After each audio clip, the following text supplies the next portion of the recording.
la palabra. Diga, para que produzca en mi vida fruto en abundancia para la gloria de Dios. En el nombre de Jesús. Amén. Ocupe su lugar glorificando a Cristo.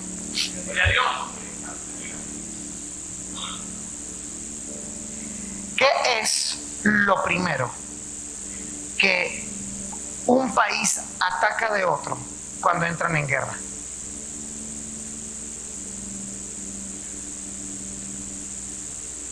El ejército. Pero siempre hay algo muy común. Cuando, mire, yo sé que aquí hay una hermana salvadoreña, la familia de mi esposa son El Salvador, y mi suegro es uno de los más buscados de la FMLN, HIJK, PQRST, XYZ.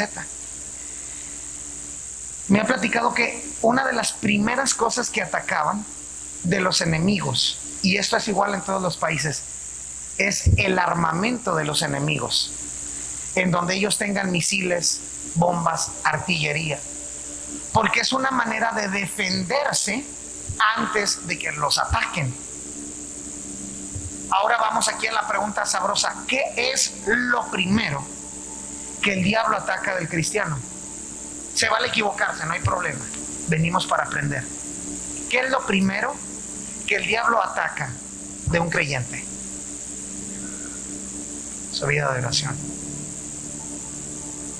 Lo primero que el diablo ataca no es la mente, ni es la familia, ni es tu corazón. El corazón puede ser defendido y protegido con la oración. La familia puede ser levantada a través de la oración. Pero la oración, hermano, es la raíz. Algo que el diablo siempre va a temer es un cristiano que lea la Biblia, que obedezca la Biblia y que ore. ¿Sabe por qué? Porque un cristiano que lee la Biblia y obedece la Biblia y que ora es un cristiano invencible. Y por eso, hermano, experimentamos. ¿A poco no se ha dado cuenta que tenemos unas guerrototototas a la hora de leer la Biblia y orar? Nomás soy el único. ¿Por qué? Porque allí, hermano, es en donde está la vida fructífera, el poder del creyente. Y una de las cosas, hermano, que nos ha hecho vivir en fracaso en la vida de oración es que no sabemos cómo funciona. Muchos creyentes miramos la oración, hermano, así como si uno de los hijos de Noé, bajándose del arca, se hubiera encontrado una camioneta. Nada más imagínense cómo hubiera reaccionado un hijo de Noé.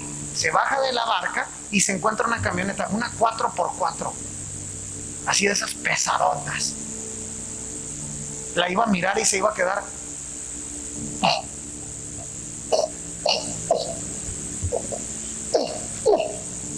¿Por qué? Porque no iba a saber para qué sirve.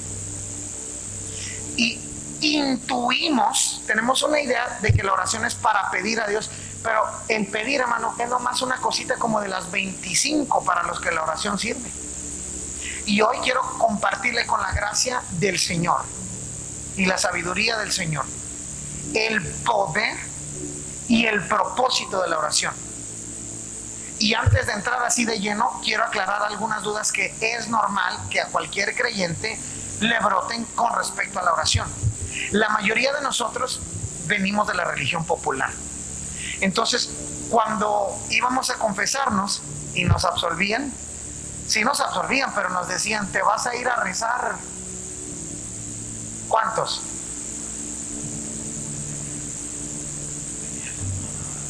Dependiendo cómo, pues de hecho, echen un número para ver cómo andaban. 20, no, hermana, quiere decir que era muy loquilla.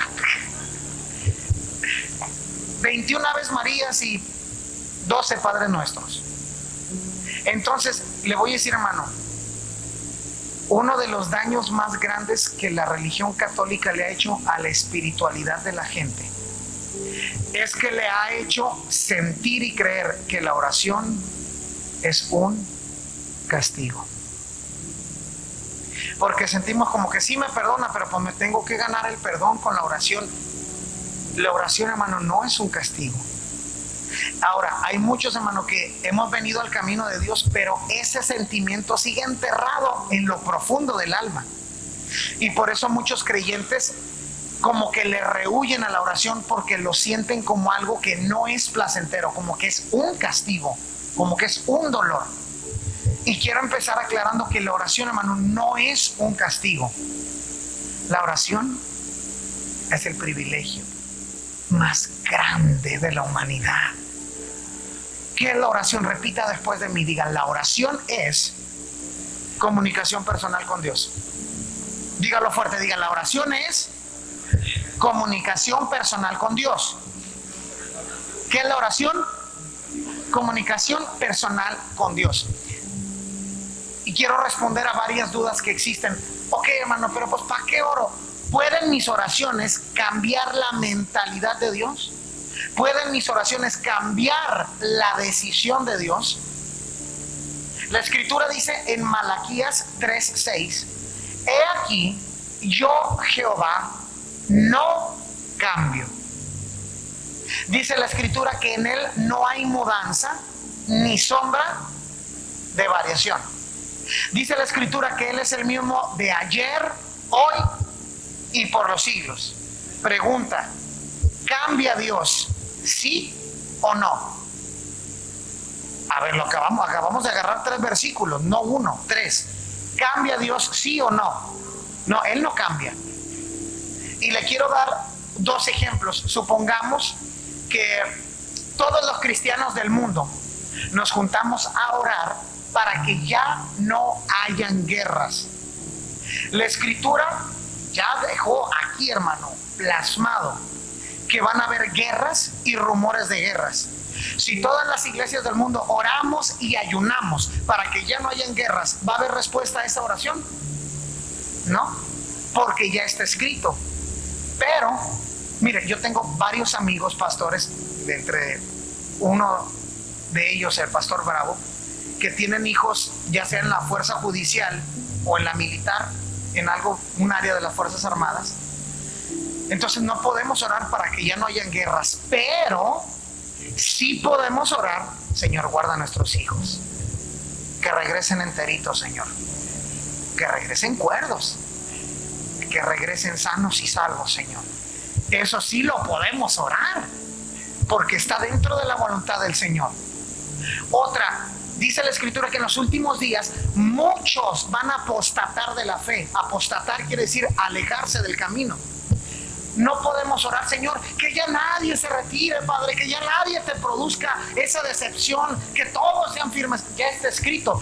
Pero lo que sí podemos orar es, Señor, que tu iglesia, esta iglesia permanezca firme, aunque otros apostaten de la fe, aunque otros se vayan, aunque otros se acobarden, que esta iglesia, Señor, permanezca firme, que esta iglesia permanezca leal, que esta iglesia se pare en la brecha y no se acobarde. Eso sí lo podemos orar. ¿Se va dando cuenta? Dios nos está dando luz y entendimiento en este día. La oración no puede cambiar el parecer de Dios.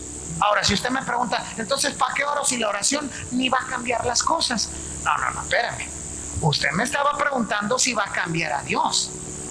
Dios es Dios y las cosas son las cosas. Dios no cambia, pero ¿puede la oración cambiar las cosas? Eso sí lo puede cambiar. Y le voy a dar un ejemplo. En Santiago 4 nos dice, se lo voy a parafrasear porque le voy a dar muchísima escritura hoy. Pero en Santiago 4:3 se le enseña al cristiano, hasta ahorita no tienen porque no piden. Y muchas veces cuando piden mal. Escuche, no tenéis porque no pedís. Y muchas veces cuando piden mal. No tienen porque no piden. Vamos primero con esa parte. Esa escritura, ¿qué quiere decir? Que hay bendiciones que Dios nunca te las va a dar hasta que se las pidas. Y ahí le va, y yo sé que ahorita va a haber alguien que va a sentir un estremecimiento en su corazón y se va a dar cuenta, esta palabra y esta promesa es para mí ahorita mismo. Ahorita Dios en su mano, ahorita el Señor tiene en su mano bendiciones que lo único que está esperando para dártelas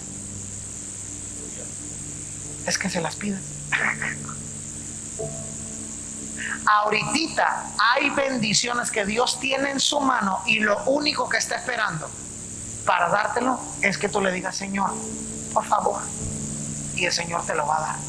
¿Por qué? Porque la oración no es para que Dios sepa que nos hace falta. La Escritura dice: vuestro Padre sabe de qué cosas tenéis necesidad. La oración es para el cristiano más, hermano, que para Dios. Para que el cristiano le tenga fe a Dios. Para que el cristiano aumente su dependencia hacia Dios. Para eso es la oración.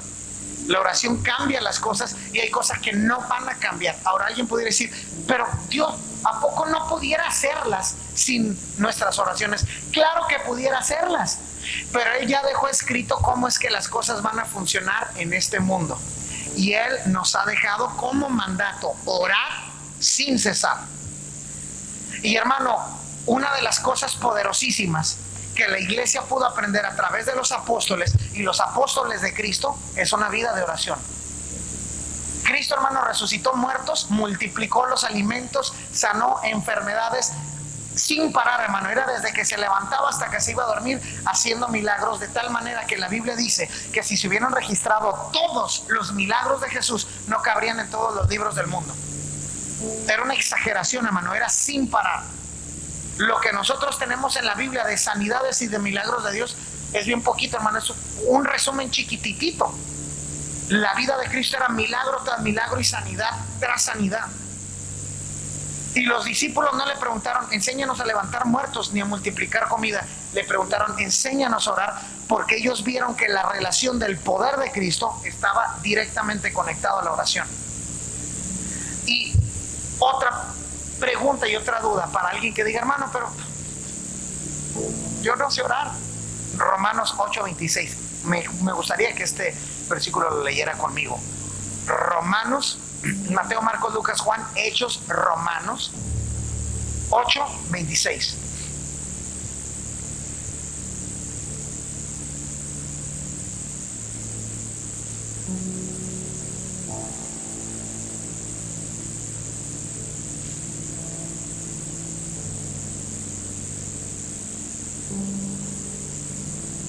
Dice la Escritura en el nombre de Jesús: y de igual manera el Espíritu nos ayuda en nuestra debilidad, pues que hemos de pedir como conviene no lo sabemos, pero el Espíritu mismo intercede por nosotros con gemidos indecibles.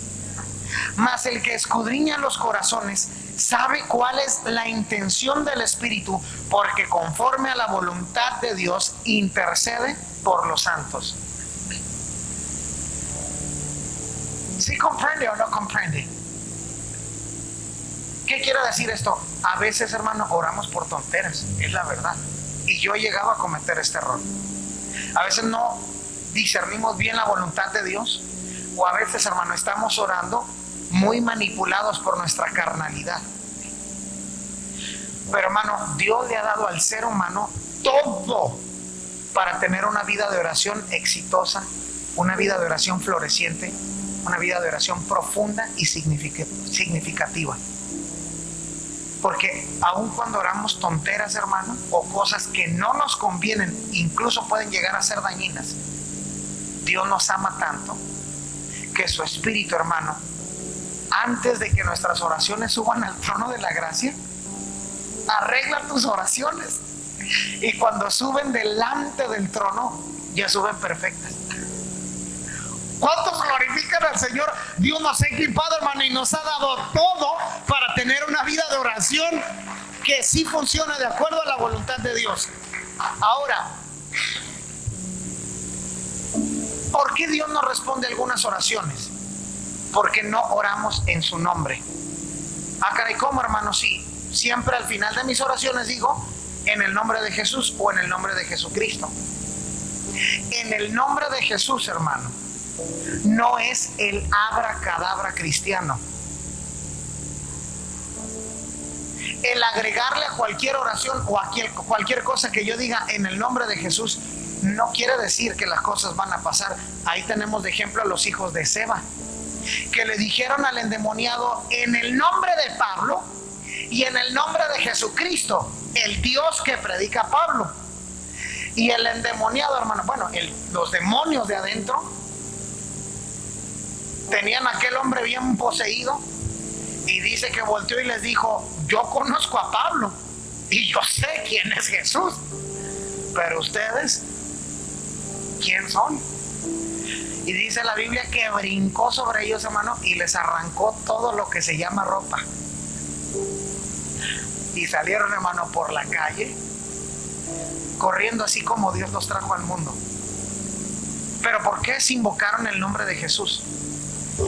Hacer las cosas en el nombre de Jesús, ¿qué significa precisamente? Significa orar en su voluntad y pedir cosas solamente con las cuales Jesús está de acuerdo.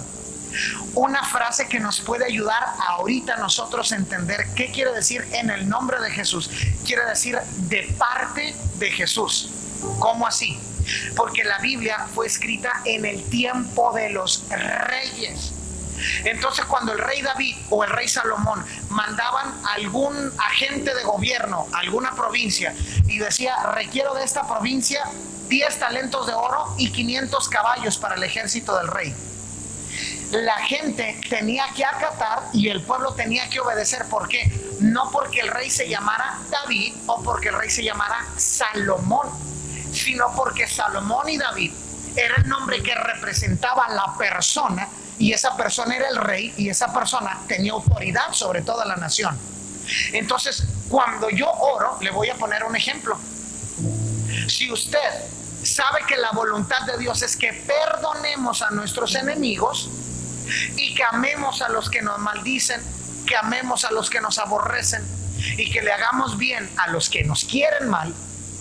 Y si yo oro: Señor, mira, ahí está la hermanilla esa que me ofendió, Señor, ayúdame a decirle sus verdades en su cara clarito y ponerla en su lugar, Señor.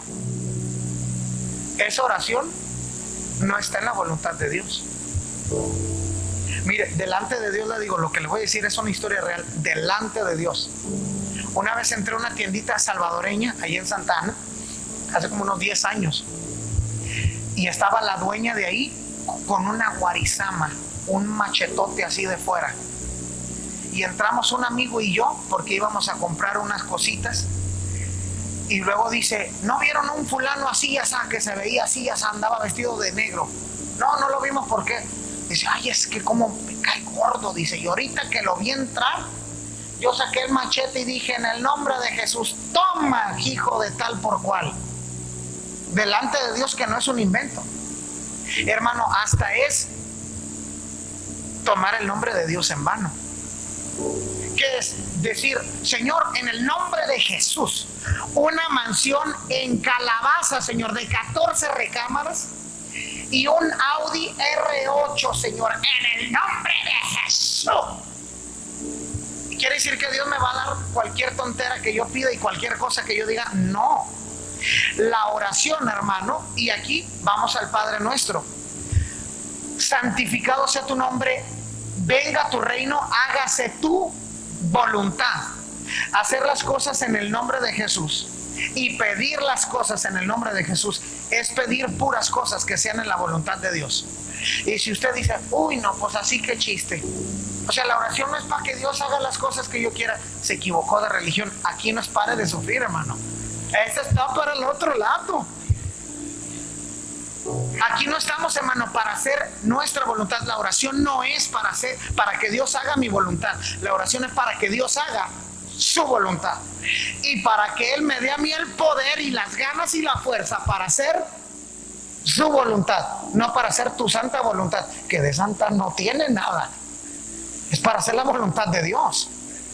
Y hacer las cosas en el nombre de Jesús significa, por ejemplo, si usted sabe, la Biblia dice: si alguien tiene falta de sabiduría, pídala a Dios.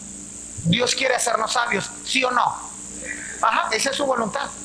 Entonces yo no puedo venir delante de: ay, Señor, pues a lo mejor tú quieres que yo sea como un burro, Padre. A lo mejor tú quieres que yo sea como un chango, como un caballo, todo bruto, todo torpe. Eso está en contra de la voluntad de Dios. Dios quiere hacerte sabio. Señor, a lo mejor tú a mí no me quieres salvar. ¿Cómo no va a querer salvarte, Señor, si el Hijo del Hombre vino a buscar y a salvar lo que se había perdido? Entonces, Allí yo puedo orar, Señor, tú has prometido, por ejemplo, a alguien que tenga hijos que no sean conversos, no sean creyentes. Señor, tú has prometido, cree en el Señor Jesucristo y serás salvo tú y toda tu casa. Yo creo en ti, Señor. Salva a mis hijos, te lo suplico, en el nombre de Jesús. ¿Puedo invocar ahí el nombre de Jesús? Claro que sí, porque eso sí está adentro de la voluntad de Dios. ¿Sí me está entendiendo? Mire, una persona, aunque no me lo crea, me dijo, a mí Dios me ha dicho que él ya estaba casado. Me dice que me va a dar otra esposa. Una esposa que sí me guste y que me convenga bien. Y yo se lo pido al Señor. Le digo, Señor, en el nombre de Jesús, que se aparezca esa siervita. Él está casado. Es un sinvergüenza y se quiere acomodar y se quiere santurronear. Esa oración no es en el nombre de Jesús, es en el nombre propio de Él. Y esas oraciones no son escuchadas. Solamente las oraciones que son hechas en el nombre de Jesús, que están en la voluntad de Cristo. Por eso tenemos que leer la Biblia, para que conozcamos y obtengamos a través de la lectura de la palabra la mente de Cristo y sepamos qué pedir como sí conviene. Ahora, ¿el Espíritu le puede arreglar? Sí, pero es la vida cansada y es frustrante yo orar y que no haya respuesta a mis oraciones. Eso cansa, eso desanima mucho. Pero si yo me siento, un ejemplo, débil en el espíritu y siento como que mi carne tiene flaqueza y quiere pecar, yo puedo venir, Señor, santifícame, dame fuerza, no me dejes caer en la tentación, fortaléceme, Señor, te lo pido en el nombre de Jesús. ¿Usted cree que esa oración está hecha en el nombre de Jesús? Amén. ¿Esa oración está hecha en su voluntad? Amén, claro que sí. Entonces tenemos que asegurarnos que nuestras oraciones estén en su voluntad. Por eso Jesús dijo, todo lo que pidan en mi nombre será hecho. ¿Qué quiere decir en su nombre? Como cuando yo vengo a decirle, oiga, vengo en nombre del pastor, quiere decir vengo en representación del pastor, vengo de parte del pastor. ¿Sí me está entendiendo eso? Y se lo comparto para que tenga tiempos de oración más fructíferos. Ahora, ¿por qué más Dios no responde a algunas oraciones? Por falta de armonía familiar. ¿Por qué? El apóstol Pedro dijo en su primer epístola, en el capítulo 3, a los varones, hombres, mucho macho,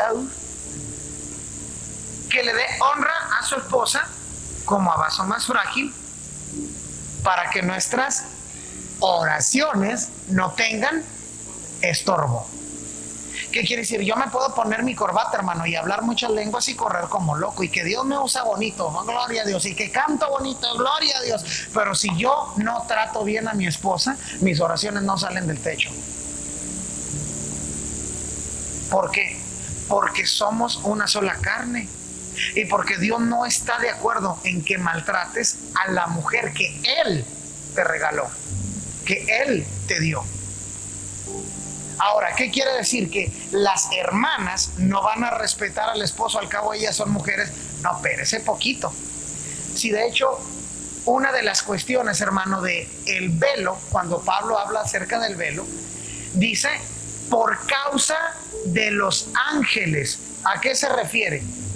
Los ángeles, y ahorita se lo dije en la historia de Daniel, los ángeles muchas veces, hermano, ángel quiere decir mensajero, son los que llevan y traen. Entonces, cuando los ángeles miran que la siervita le falta el respeto al esposo y no respeta su autoridad, se quedan así como...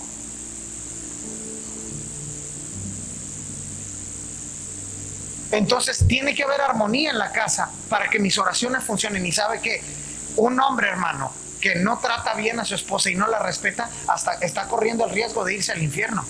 ¿Sabe por qué?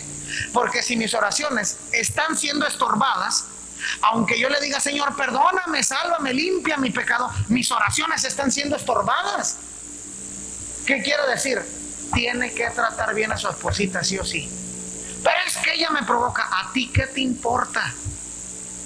Tú dale el ejemplo, así como Cristo es la cabeza de la iglesia, Sé el primero en perdonar, sé el primero en pedir perdón, sé el primero en buscar a Dios. Para eso somos cabeza, no para gritar, ni para quebrar puertas, ni platos, ni andar mordiendo ventiladores, ni rasguñando para eso.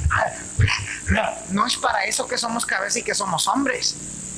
Somos cabeza para ser el primero en buscar a Dios, el primero en pedir perdón, el primero en reconocer error, el primero en corregir los errores. Paz de Cristo. Paz de Cristo. Amén. ¿Qué más impide la respuesta a las oraciones? La duda. ¿La qué? La duda. La Biblia dice igual en Santiago que el que duda es como las olas del mar.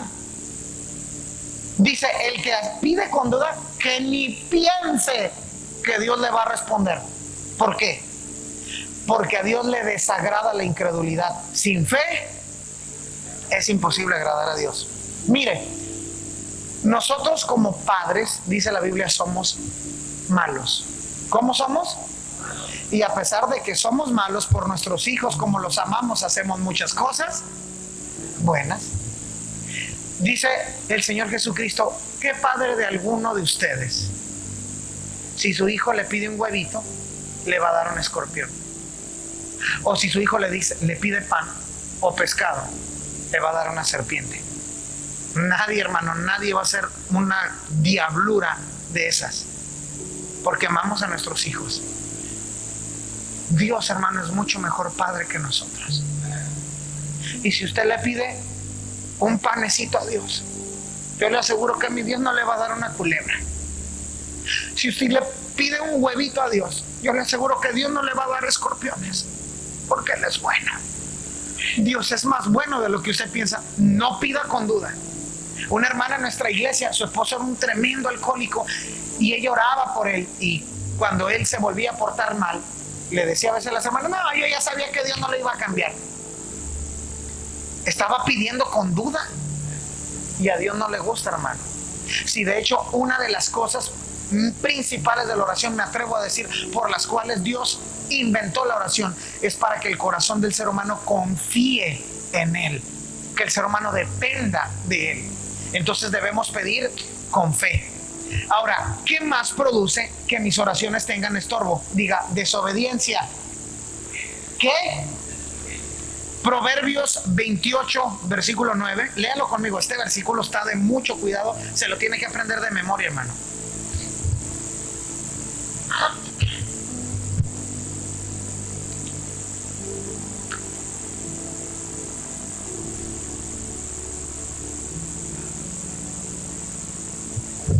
Proverbios 28, 9 dice, el que aparta su oído para no oír la ley, su oración también es así o más claro. ¿Qué quiere decir? Tú andas en desobediencia, tú no escuchas la palabra de Dios, conoces el consejo, pero lo echas tras tus espaldas, ignoras las instrucciones y las enseñanzas de Dios y la palabra de Dios. Tus oraciones son un asco. Ahí nomás. Dios, hermano, no escucha, y eso lo dice el Señor Jesucristo. Dios no escucha a los pecadores. La única oración, la única que Dios escucha de un pecador es la oración de arrepentimiento. Dios no escucha a los pecadores, eso lo dice la Biblia. La única oración que Dios va a escuchar de un pecador o de un hijo descarriado es la de arrepentimiento. Ahora, hay personas, a mí me han dicho personas que no son creyentes, todo lo que yo le pido a Dios, todo me lo da, me barrete bien. ¿Qué quiere decir? ¿Que les está yendo bien porque Dios les está respondiendo sus oraciones? No. Entonces, ¿por qué pasa eso? Porque la Biblia dice que Dios hace salir el sol sobre justos y Él hace llover sobre buenos. Nomás por eso, hermano. Ahora, qué sinvergüenzas y qué descarados que son. En lugar de decir, yo soy rete malo y de rete desobediente y Dios me bendice mucho, lo voy a obedecer. Romanos 2 de hecho dice que la paciencia y la longanimidad y la bondad de Dios te guían al arrepentimiento. Eso debería ser para que la gente diga, Señor, perdóname, me has bendecido y ni lo merezco. Voy a empezar a caminar en obediencia y en santidad delante de ti. Si usted, hermano, está en pecado, suéltelo en el nombre de Jesús para que sus oraciones no tengan estorbo, para que sus oraciones no sean una abominación, hermano, delante de Dios. La oración, hermano, en sí no es buena nada más porque sí. Tiene que haber una vida de obediencia a la palabra de Dios. Un corazón atento a lo que Dios enseña. ¿Qué quiere decir? Que no se puede divorciar la oración de la Biblia. Aquí está. Hay gente que dice, pues yo no me gusta leer la Biblia, pero orar, Dios sabe que sí oro. No se vale. No se vale. ¿Qué es más importante? ¿Respirar o exhalar? No las puede separar. Son las dos cosas. Entonces yo tengo que respirar palabra de Dios y exhalar oración. Pero Dios, hermano, me ha dejado su palabra y Él está esperando y Él me exige que lo obedezca. Si no, mis oraciones, hermano, son basura. Son basura mis oraciones. Y yo sé que nadie quiere estar malgastando el tiempo y estar hable y hable y hable y que no suceda nada. Hay que obedecer. Ahora, ¿qué más? La falta de perdón. Porque la Escritura dice que si nosotros no perdonamos a los que nos ofenden, tampoco Dios nos va a perdonar. Un cristiano, hermano, un cristiano verdadero no se puede llenar de amargura. Porque un cristiano verdadero reconoce que le falla a Dios y que la gente le falla a él y que tiene que perdonar a la gente. Pero es que usted no sabe lo que me hicieron. No importa, usted ha ofendido a Dios mucho más y Dios a usted siempre está dispuesto a perdonarlo. Hermano, hasta pecamos de cínicos. La Biblia habla de el rey rico al que le debían muchísimo dinero. ¿Sabe, hermano? Me tomé el tiempo para investigar y convertirlo en dinero actual. A este rey le debían más o menos 20 millones de dólares de ahorita. Y el hombrecito viene y le dice, rey, dame tiempo. Ni en toda su vida le iba a poder pagar. Y el rey le dice, te perdono. De verdad, tu majestad, te perdono. Ese hombre debe haber caído postrado besándole los pies. Gracias, su majestad, gracias. El hombre sale y había una persona, hermano, literalmente, hermano, yo hice la conversión. ¿Sabe a este hombre cuánto dinero le debían? $20. Ahora, en aquel tiempo, un denario, la paga de un día, era el equivalente a más o menos 18 centavos de dólar. Alguien va a decir, ¿quién puede vivir con eso, hermano? Es más o menos como si alguien hubiera vivido en 1910 o 1915 aquí, que al día le pagaban más o menos 18, 20 centavos de dólar. Entonces este hombre se encuentra al que le debía $20 y el hombre le dice, dame tiempo. Hermano, en 3 o 4 meses le hubiera podido pagar. No le estaba pidiendo una locura, como a él sí se la pidió el rey. ¿Y sabe qué hizo el hombre? El mismo día que a él le perdonaron 20 millones, el muy miserable, el muy cínico, lo agarró y dice la Biblia que lo empezó a estrujar y maltratar y empezó a gritar, policía, policía, agarren a este bandolero, me debe $20 y el muy sinvergüenza no me ha pagado. Pues se llevan al pobre, hermano, a la cárcel.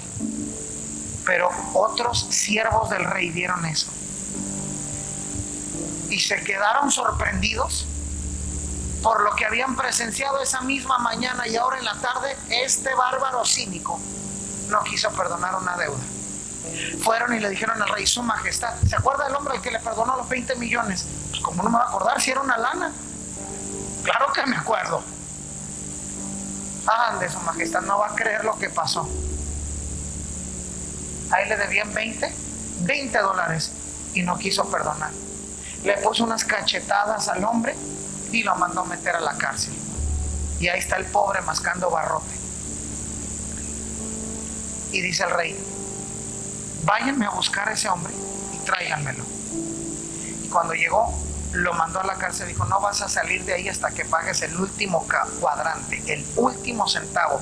Hermano, si toda la vida trabajando no le iba a poder pagar, estando en el bote, en la cárcel, menos. Es decir, nunca vas a salir. Una persona que no perdona, es que nunca va a perdonar a mi madrastra. Nunca va a perdonar a mi padrastro. Yo sé, quizá te hirió 18 años de tu vida, pero tú también has ofendido a Dios. Y Dios, siendo perfecto, siendo santo y siendo eterno, Él no se compara con nosotros. Nosotros somos unos mortales de carne, hermano. Él siempre está dispuesto a perdonar al pecador, siempre y cuando se arrepienta. Siempre y cuando se arrepienta. Hermanos, pecamos de cínicos cuando decimos, no, fulana nunca la va a perdonar. Es que me robó a mi novio cuando yo era jovencita ahí en el barrio. Hermana, ya tienes 40 y 14 más taxes. Ya, por favor, ya. Nunca va a perdonar a mi hermano porque se quedó con mi terreno y mi abuelito dijo que era mío. En serio, hermano, nunca vas a regresar allá a tu rancho. Aquí te vas a morir. ¿Para qué lo quieres? Es tiempo de soltar la ofensa, hermano. Un verdadero creyente no puede estarse abrazando la ofensa.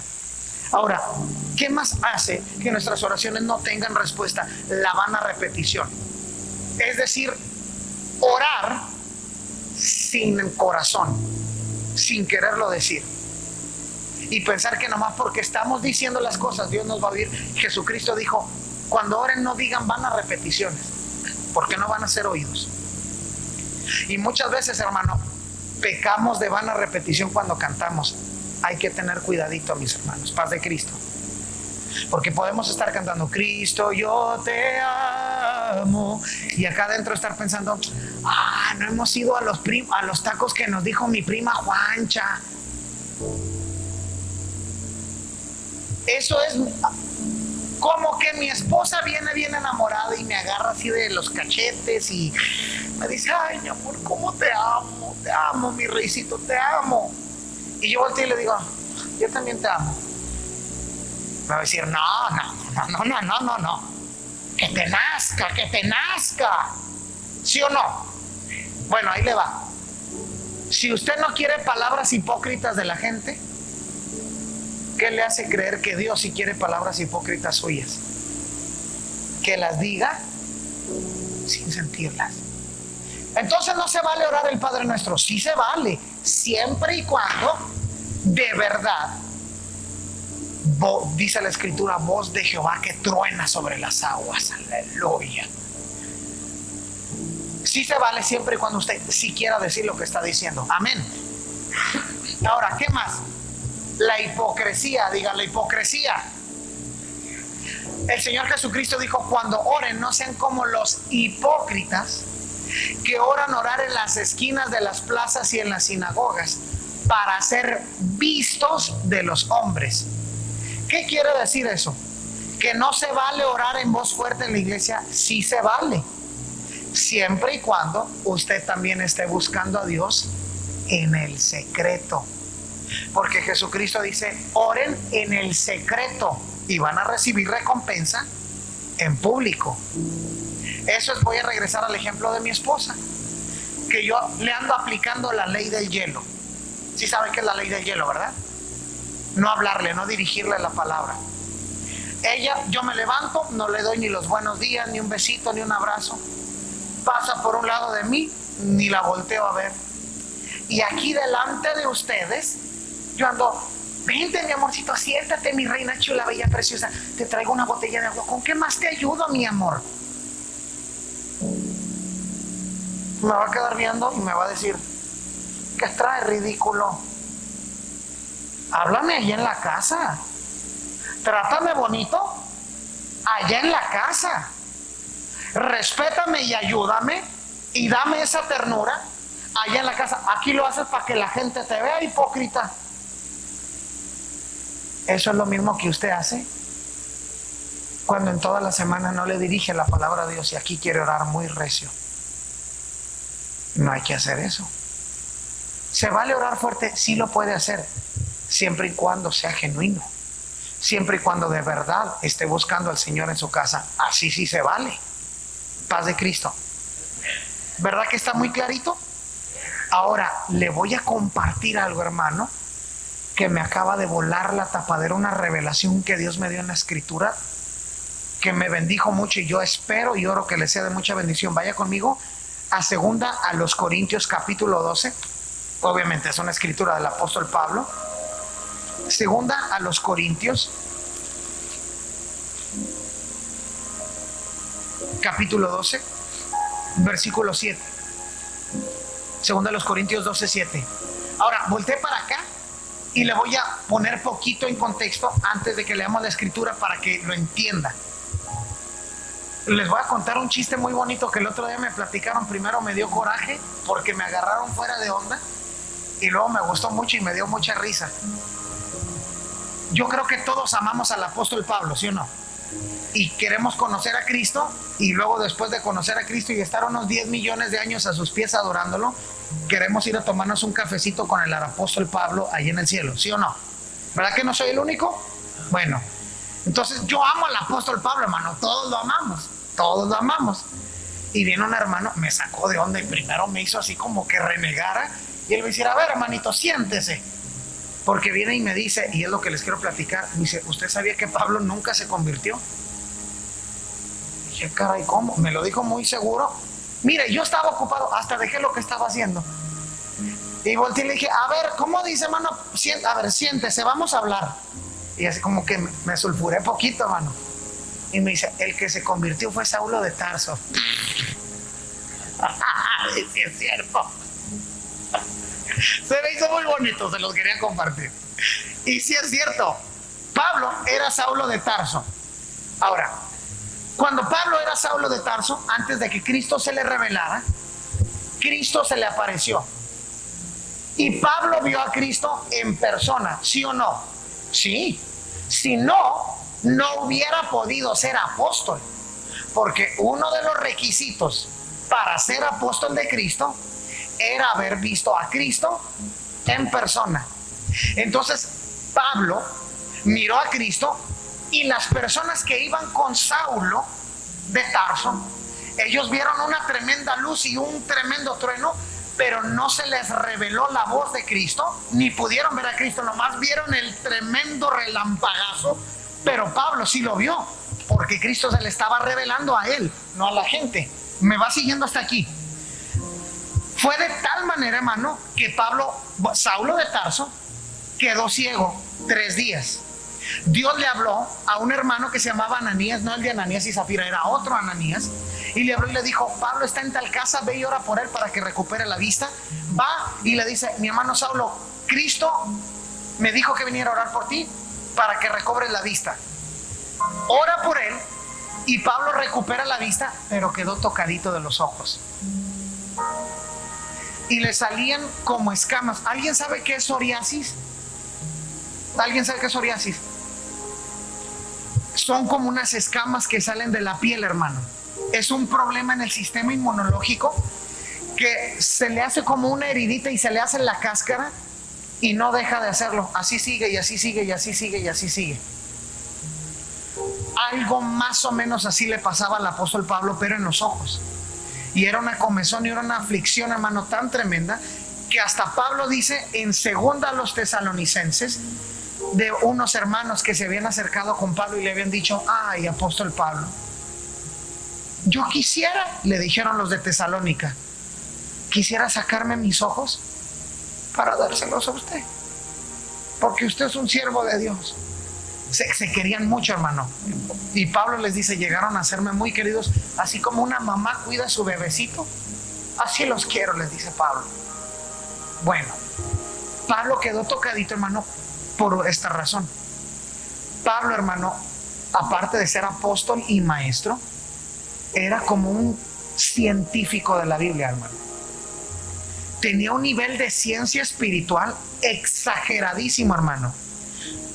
Yo me atrevo a decir, junto con la mayoría de los pastores de este mundo y la mayoría de los teólogos, que la figura más importante después de Cristo es Pablo, aún encima de David y encima de Salomón y encima de Abraham y de Moisés, porque él llegó a entender muchas cosas que ellos nunca entendieron, simplemente por estar en el hecho de estar acá en la gracia. Y él conocía la palabra así, hermano, y tenía palabra y revelación exageradísimo. De dones espirituales sobreabundaba, hermano. Era un raudal, era un río, hermano, era un mar de mover espiritual tremendo. Entonces Dios le dejó esto porque Pablo humanamente, hermano, acuérdese, Pablo no es Cristo. Era un imitador de Cristo, pero era un ser humano. Y él tenía en su carne una inclinación a hacerse altivito y presumido por las revelaciones. Y Dios no se lo permitió, por eso le dejó el aguijón. Versículo 7 dice: y para que la grandeza de las revelaciones no me exaltase desmedidamente, o sea, para no perder el piso, para no creerme la última Coca-Cola del desierto, me fue dado un aguijón en mi carne, un mensajero de Satanás que me abofetee para que no me enaltezca sobremanera. Pausa. Yo le aseguro, hermano, que muchas veces estaba escribiendo desde la cárcel o en un viaje y Dios le traía una revelación y de repente Pablo, tremendo Pablito, ¿cómo sabes? Y de repente sentía aquella aflicción en los ojos, hermano, y agachaba la cabeza. Yo le aseguro que cuando escribió, todo fue hecho por medio de él y por él y para él, porque él lo escribió. Yo creo Dios lo estaba usando de una manera tremenda. Estaba recibiendo ciencia del Espíritu y revelación, y estaba, wow, qué siervazo soy, es que soy un siervazo.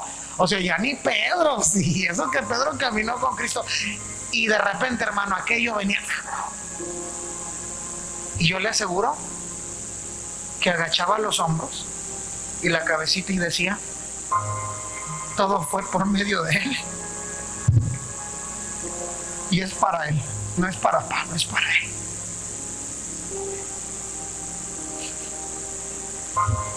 Entonces, Dios le dejó eso para que no se enalteciera.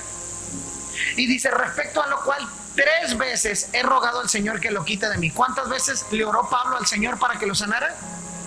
3 veces. Pregunta: ¿podía Cristo sanar a Pablo, sí o no? ¿Qué tan difícil era? ¿Era muy difícil o más o menos difícil? Cero difícil, no problema, facilito. Para Cristo no era difícil, hermano.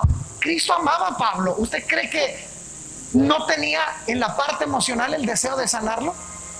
Pero fíjese, le he pedido 3 veces al Señor que lo quite de mí y me ha dicho: bástate mi gracia, porque mi poder se perfecciona en la debilidad. Por tanto, de buena gana, fíjese, hermano, esto está poderosísimo, me gloriaré más bien en mis debilidades, para que repose sobre mí el poder de Cristo. Fíjese aquí, si Dios le hubiera dicho a Pablo: ok, te sano, Pablo se hubiera hecho altivo y presumido. Y la Biblia dice que Dios mira de lejos al altivo. La Biblia dice que Él da gracia a los humildes, pero resiste a los soberbios.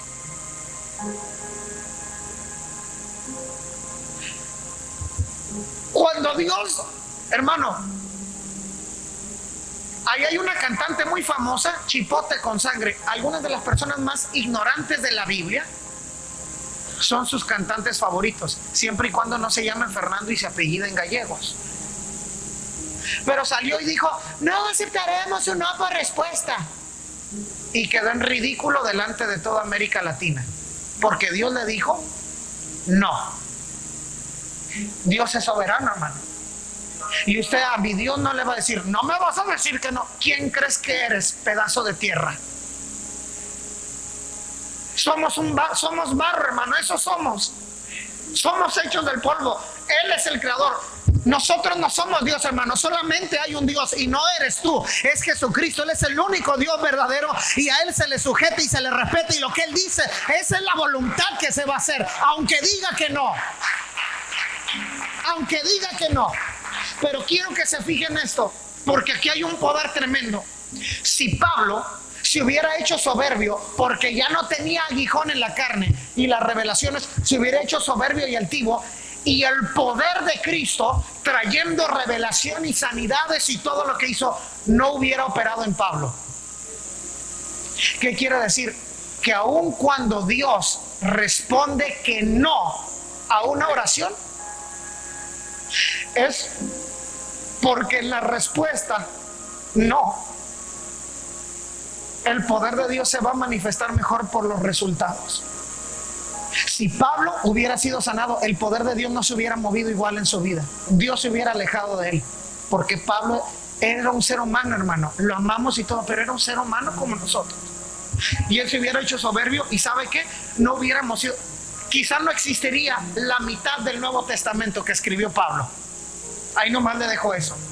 La doctrina apostólica, hermano, pues sí, es apostólica, pero en realidad es más paulina, hermano, la doctrina de la iglesia. Porque fue a Pablo a quien Dios le reveló más de la mitad del Nuevo Testamento, nomás a este hombre. Quiero decir que por el resultado de que Dios le dijo: no, Pablo, tú confía en mí, depende de mi gracia. Mi poder se perfecciona en tu debilidad. ¿Quiere decir que el poder de Dios es imperfecto y mis debilidades lo hacen perfecto? No, sino que se mira mejor, más perfectamente, se ve más obviamente su poder en nosotros, en nuestras debilidades, en nuestra humildad. Aun cuando Dios te ha respondido que no, es para mostrar su poder en tu vida, banda.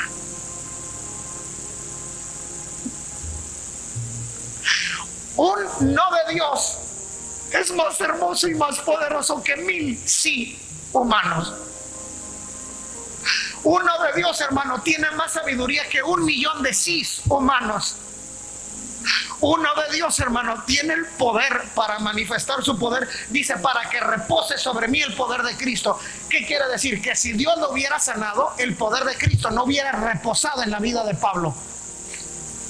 ¿Cuántas veces hemos oído aquí: le doy gracias a Dios por su poder, me dieron la residencia, gloria a Dios, me aprobaron el loan para la casa, qué poderoso es Dios, gloria a Dios, se manifestó su poder? ¿Y cuántas veces hemos oído a alguien que venga a dar gracias porque le negaron la residencia? Hermano, qué poderoso es Dios, me dijo que no a la residencia, bendito sea su poder. ¿Cuántas veces hemos oído eso? Nunca. ¿O cuántas veces hemos escuchado: hermanos, Dios no me sanó, fui al doctor y me dijo que todavía estoy enfermo, bendito sea porque por su poder no me quiso sanar? ¿Cuántas veces hemos escuchado eso? Nunca. Porque regularmente pensamos que su poder solamente se mira cuando nos responde que sí. Pero le voy a decir una cosa: en la oración no hay pierde. Porque si te responde que sí, Él se lleva la gloria. Y si te responde que no, también se lleva la gloria. Y es maravilloso, hermano. Usted nunca le va a ganar a la sabiduría de Dios. Jamás. Ni lo sueña, hermano. Y uno de Dios es de más bendición y es de más gloria y de más poder que el sí que usted se imagina. Dios sabe cómo eres. Dios sabe cómo somos. Y Él nos da la respuesta que Él sabe que es la mejor para manifestar el verdadero poder en nuestra vida. Aun cuando Dios te responda que no, eso va a hacer que el poder de Dios se ve en tu vida. Aun cuando Dios te diga que no, aun cuando te diga bástate de mi gracia, eso también va a hacer que el poder de Dios se manifieste sobre su vida. ¿Cuántos le dan gracias al Señor y le aplauden por su sabiduría y lo bueno que Él es?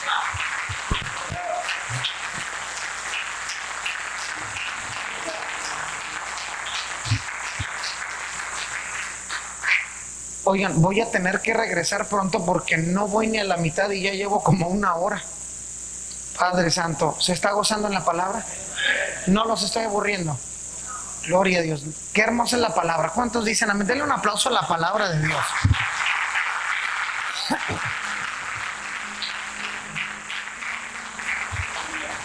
Mire, denme unos 7 minutitos, ya voy a terminar. Vamos a Mateo 6:9.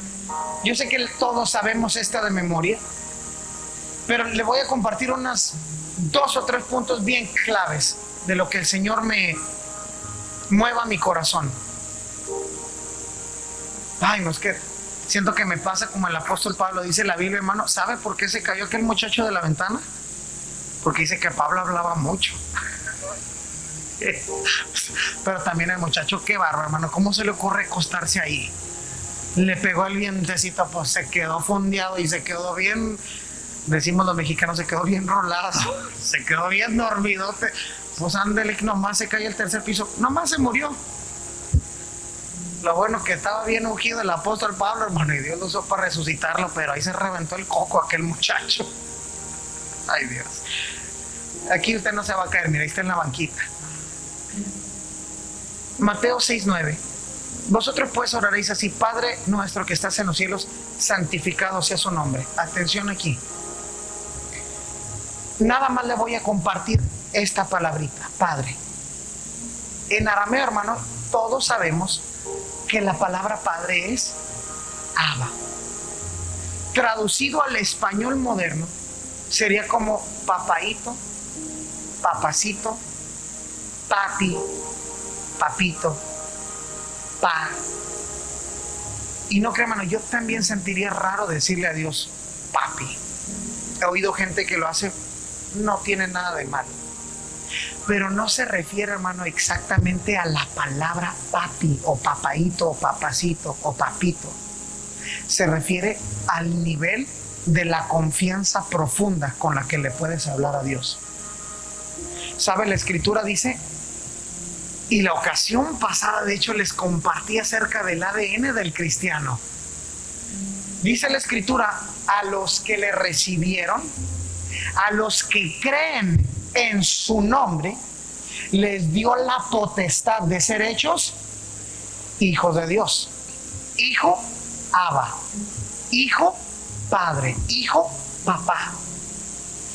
Mis hijos saben, hermano, que tengo que hacer llamadas, atiendo a pastores, amigos, a veces gente que me habla para consejería, o a veces cuando me acompañan a un servicio estoy hablando con un hermano o el pastor o un líder, estamos organizando algo, algún evento, y ellos saben que no me deben interrumpir. Pero también les he dicho, y ellos lo saben, y ha pasado, si necesitan que los lleve al baño o que yo los atienda en algo, aunque yo esté hablando con un pastor, se acercan, levantan la mano y yo le digo al pastor o al hermano, permítame por favor unos minutitos, déjeme atiendo al niño y ahorita vengo, porque ellos son mis hijos. Ellos son mis hijos. Y hermano, esta palabra Abba, papito, papacito, papi, papaito, a lo que se refiere es al nivel de confianza con el que podemos acercarnos a Dios. Hermano, usted no puede ir a la Casa Blanca y exigir, denme 2 minutos con el presidente, es más, 1 y medio. Mire, le traigo un regalo carote, un regalo caro. Deme chance. Y también a usted le traigo un buen regalo y le traigo dinero. A patadas lo van a sacar de ahí, hermano. Bueno, uno que otro hasta quizás hasta del país lo saque. No sin antes pasar 2-3 años por la cárcel. Porque usted no puede entrar a esos lugares de autoridad así como Juan por su casa. ¿Sí me entiende? No puede entrar, no existe esa confianza. Pero Dios no es el presidente de este país. Así sean las 2 de la mañana, hermano. Dios no va a decir, uy, este me está levantando, hoy viene este a molestar. Puede ser las 2 de la mañana, hermano, y usted en aquella grande angustia o necesidad, o simplemente para platicar. Hay esa confianza a través de la sangre de Jesús. Dice la palabra que tenemos acceso ante el trono de la gracia. ¿Qué quiere decir? Que usted puede acercarse a Dios a la hora que sea, a pesar de que Dios es el Rey de los Reyes, a pesar de que Él es el Rey del universo, a pesar de que es el ser más poderoso, hermano, del universo, y no hay otro como Él. Usted no tiene que hacer cita. No, pues en 2 meses te atiendo. No, pues espérate en la mañana que abramos la oficina. O ahorita no, porque estoy muy ocupado. Uno tiene la confianza, hermano, así como los hijos con uno. Padre. Y Él te atiende porque tú eres su hijo. La ocasión pasada, de hecho, fue cuando me acompañó mi esposa y los niños. No sé si conocieron a los cuatitos. Lucas, hermano, por alguna razón, todavía habla como bebé.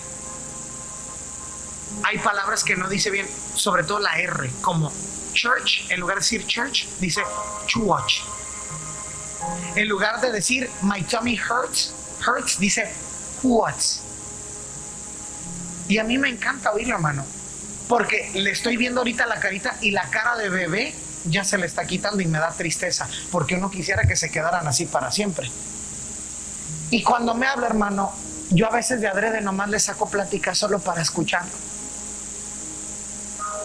No habla bien, pero a mí me provoca ternura. ¿Cuánto más no cree usted que su Padre Celestial disfruta cuando usted viene delante de Él?